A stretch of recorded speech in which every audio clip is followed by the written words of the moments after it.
What's up guys, Everything Apple Pro here, and after 4 betas and a very long wait, Apple has finally released iOS 9.3.2. Why it took so long to release such a small update? Probably because this will be the very last iOS 9 update ever. And that's right, this could be the very last firmware that the iPhone 4S runs, the iPad 2 runs, and 3, and the iPad mini 1. So hopefully we'll see something else, 9.4 possibly, but I'm telling you guys, this very well may be the last iOS 9 firmware ever. So it's a very small update, about 90 megabytes for my 6S.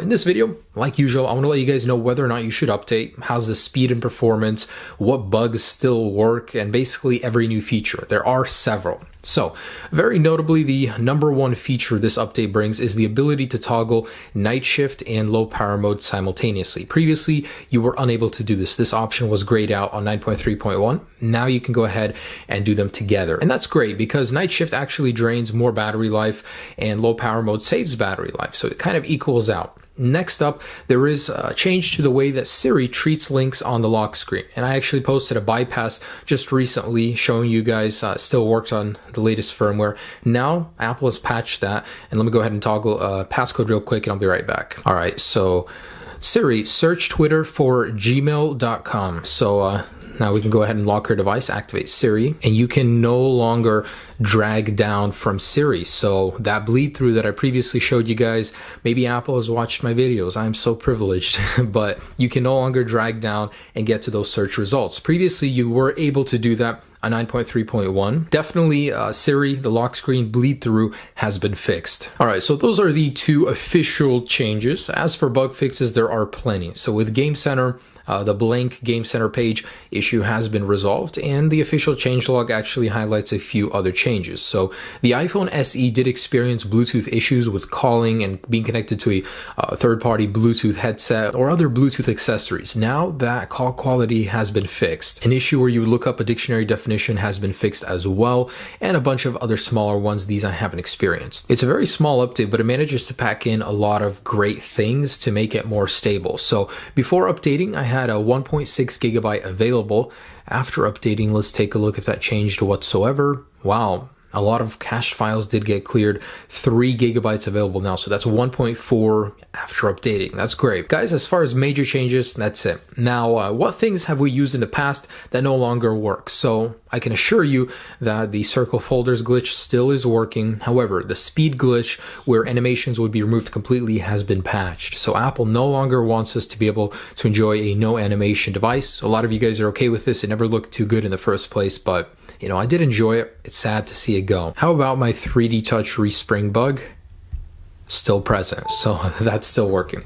All right, so I've got an iPhone 6S Plus right here running the latest 9.3.2. Let's see if 5th time's a charm with 9.3.2, if the landscape bug has been fixed. Enable rotation, and nope, still terrible. I thought for a moment it was smoother. But being on the latest firmware does not change the fact that I'm still experiencing this. So a lot of you guys have said that this fixes the issue. Let's see. Oh yeah, it does. So if you guys are experiencing that, just drag down and it works again. Cool. So here is the Geekbench. On the left, the latest 9.3.2. The multi-core score is a little bit higher. Single core is just a few points lower. So really, I don't think there's much of a difference here, but a lot of people have experienced that animations have gotten better on older devices, and that I will test later today with a full speed test down the line of every iDevice between 9.3.1 and 9.3.2. So stay tuned for that. How's battery life though? That I cannot tell you. I know there was a huge issue with battery drain on 9.3.1. So hopefully some people can report back here in a few days, you know, say whether or not that's been fixed, because at this point in time, there's no way for me to tell you whether or not battery life is better. All right, guys, so should you update? Absolutely. This is the most stable release of iOS 9 ever. It'll be compared to iOS 8.4. I mean, Apple did a lot of improvements, fixed a lot of the things they broke. So the most stable iOS 9 release, what's not to like? However, if you're jailbroken, if you're waiting for an upcoming jailbreak, again, you guys do have to wait. There is no reason to update now. Stay wherever you are because no one can say where a jailbreak will release, what firmware it'll be on. The best thing to do is to stay on your current firmware. I'm making 0 zero promises. I'm not even sure a new jailbreak will come out, but I'm just saying the smart thing to do is stay where you are if a jailbreak is worth it to you. I mean, when iOS 10 drops the first beta, things will become more clear after we have a good idea of what Apple's future plan is. But anyways, guys, thanks so much for watching. Just a quick preview of iOS 9.3.2. I will have a full speed test comparison up for you guys very soon. Peace.